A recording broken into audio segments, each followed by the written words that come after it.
ഇപ്പോഴത്തെ ഈ അവസ്ഥ എത്തിപ്പെട്ടിരിക്കുന്നത് ഹക്കീം ഫൈസി ഉസ്താദിൻ്റെ വെളിപ്പെടുത്തലോട് കൂടിയാണ്. ഹക്കീം ഫൈസി ഉസ്താദ് വെളിപ്പെടുത്തിയ കാര്യങ്ങൾ സമസ്തയിലെ എല്ലാ ഉസ്താദുമാർക്കും സമസ്തയിലെ എല്ലാ പ്രവർത്തകർക്കും കേരള സമൂഹത്തിനും മൊത്തത്തിൽ അറിയാവുന്നൊരു സംഗതിയാണ്. ഈ കാര്യത്തിൽ ഭയപ്പെടുത്തി ഭീഷണിപ്പെടുത്തി ഭയം കൊണ്ട് പലരും പിന്മാറുന്നു എന്നല്ലാതെ സത്യാവസ്ഥ ബോധ്യപ്പെട്ട ആളുകളാണ് അവരുടെ പ്രസംഗങ്ങളിലും എഴുത്തുകളിലും നമുക്ക് മനസ്സിലാകുന്നത്. എല്ലാ ഉസ്താദുമാരും എല്ലാ എഴുത്തുകാരും സത്യാവസ്ഥ ബോധ്യപ്പെട്ട രൂപത്തിൽ തന്നെയാണ് ലേഖനങ്ങളും അഭിമുഖങ്ങളും പ്രസംഗങ്ങളും നടത്തുന്നത്.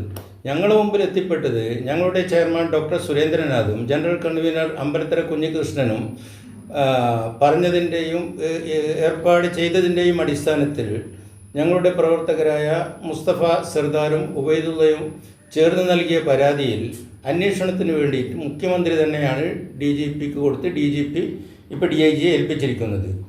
സ്വാഭാവികമായും ഞങ്ങളെ സംബന്ധിച്ചിടത്തോളം ഈ ഉദ്യോഗസ്ഥൻ വളരെ നല്ല ട്രാക്ക് റെക്കോർഡുള്ള ഒരു ഉദ്യോഗസ്ഥനാണ്. ഞങ്ങൾക്ക് വിശ്വാസമുണ്ട് കേരള പോലീസ് അന്വേഷിച്ചാൽ നിഷ്പ്രയാസം ഈ കേസ് തെളിയിക്കാൻ കേരള പോലീസിന് സാധിക്കുമെന്നുള്ള ഉത്തമ വിശ്വാസം ഞങ്ങൾക്കുണ്ട്.